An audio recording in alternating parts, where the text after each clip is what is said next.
Hey guys, this is Andy from the band Geeks with John Anderson, just wrapping up our North American tour. And as I'm getting my equipment back home and taking everything out and kind of getting a little sad about it, I thought it might be nice to just kind of go through. And some people want to know the kind of instruments we play, so I'm going to show you my guitars that I use on this tour as we go through a few memories and see what's coming up next. So why don't we get started right now? Start with numero uno, which is my 1995 Gibson ES335. Purchased brand new back in the day. Thank you, Dad. And I've been using it pretty much ever since. For this project especially, I'm not quite man enough to play a whole gig on a 175. So for me, this kind of touches all those bases, and it's super hot and super awesome. And this is what I play most of the classic Yes material on. So Close to the Edge, And You and I, Perpetual Change, Starship Trooper, Roundabout, things like that. That's what I play on here. It's my 335. Next, for more modern music, I use this. This is my Music Man Mariposa, which is the signature guitar from Omar Rodriguez Lopez of the Mars Volta. I didn't buy this because of him. I bought it because I thought it was really sharp looking and it played really nicely. The body's a little bit smaller than normal, so I kind of like that. Super awesome guitar. Have to keep my whammies in check because it's not always appropriate. So this is that guitar. I use this on Counties and Countries and Once Upon a Dream during the show. This is also the guitar that I recorded Counties and Countries on. So the video, John Anderson and the Band Geeks music video for this song, Counties and Countries, you'll see me playing this on the solo and all the parts in there. This is the very guitar that I used to record it, and I love that song so much. One of my favorite pieces of music of all time. Next, in the second half of the show, you might notice me playing this nice Les Paul. It's a little heavier than those. This is 1995, I want to say. Les Paul Classic with the 60s style neck and the AAA Super Flame Tigery Flame top, which looks so beautiful under the stage lights. So this is what I use for that. Tons of beef in this instrument, so if you want a loud guitar, this is what I go to. One thing I don't have here is the Godin A6, which is the acoustic guitar, 6-string steel on the stage, on the stand. That I don't have. That's still back at Band Geek Central. But I do have this, which is my... if I had to choose maybe one guitar to take with me forever, this is probably it. This is my Godin Grand Concert Duet Ambiance, whatever the name is. An amazing guitar. I've had this for about 15 years or more. I do all my classical work on it now, especially I've been playing live soon with opening up for Nectar at Prague Stock this year.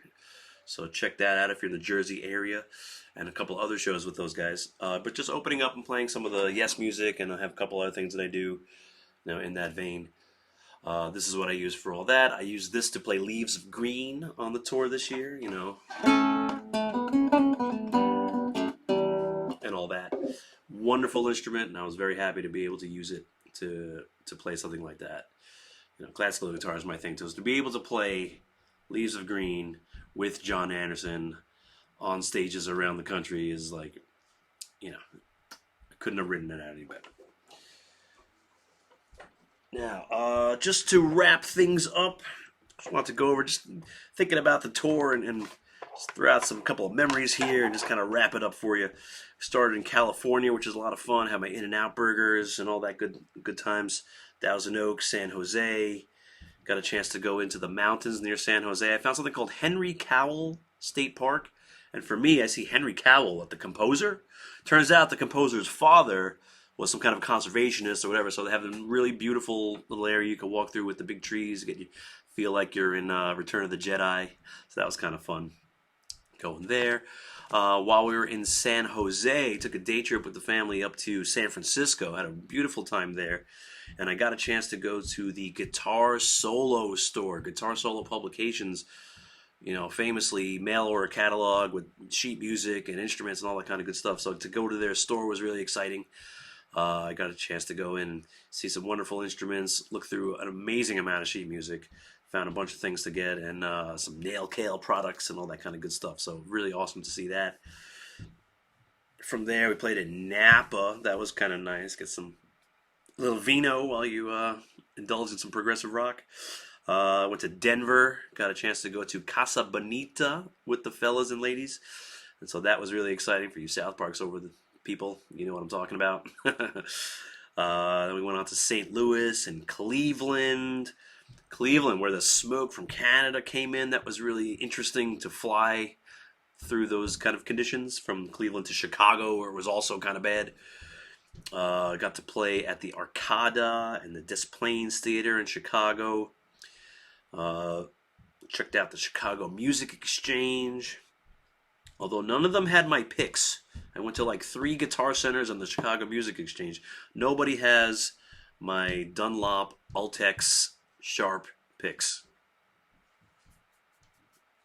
Gotta get your inventory together, folks. Anyway, while we were in Chicago, besides the wonderful food, Portillo's, the whole thing, my daughter Nina was back home at Castellano's House of Music band camp. If you're in the New York, New Jersey area, we're on Staten Island. The music store is fantastic. Yes, that Castellano's, the very same from our group. They run a wonderful music program over there with lessons and fantastic teachers, and they have plenty of performance opportunities on real stages, real venues.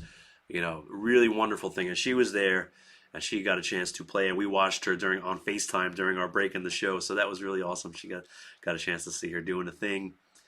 And then we just rounded it out the other night at New York City's Palladium Theater in Times Square. So that's super fun to be in the hometown with some of the friends and family all coming to check it out. So I thank everybody that came to see us. It was wonderful to see you. And I just wanted to take a minute to just thank everybody in our crew and our organization that makes this so wonderful to be a part of. So we'll start with the guys on the stage, on the side. My man Drew Gantert, fantastic front of house engineer and fantastic dude. JB was our guitar tech this time. Our usual tech, Chris Fenn, was out. He had some surgery recently, so he's recovering from that. He'll be back soon. Fantastic. Out in the audience, we've got Woody doing sound, and our tour manager. What a great human being. Fantastic fan of ice cream. Matt Grace doing our lights, making everybody look fantastic. So thank you guys. Great crew. And then the band itself. I mean, behind me is Phil Castellano, rocking the keyboard, singing amazing, and playing fantastic guitar. You haven't heard the last of his guitar playing yet. Andy Ascalise on the drums.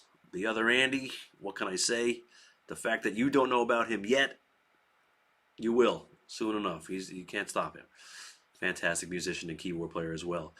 On the other side, Christopher Clark on the keys. Chris is like Rick Wakeman and Mraz and Emerson all rolled up into one human. And yeah, he can do all that stuff. And he's the man.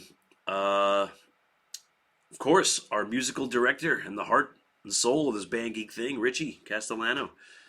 Who, again, if you're not talking about Richie as one of the best bass players in the world with his Chris Squire sound, you should be.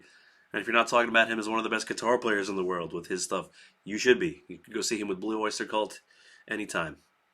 And of course, the man up front, John Anderson, took a chance on us and is helping me live out my dreams at least. So John, thank you for taking a chance on some meatballs from New York. We love you.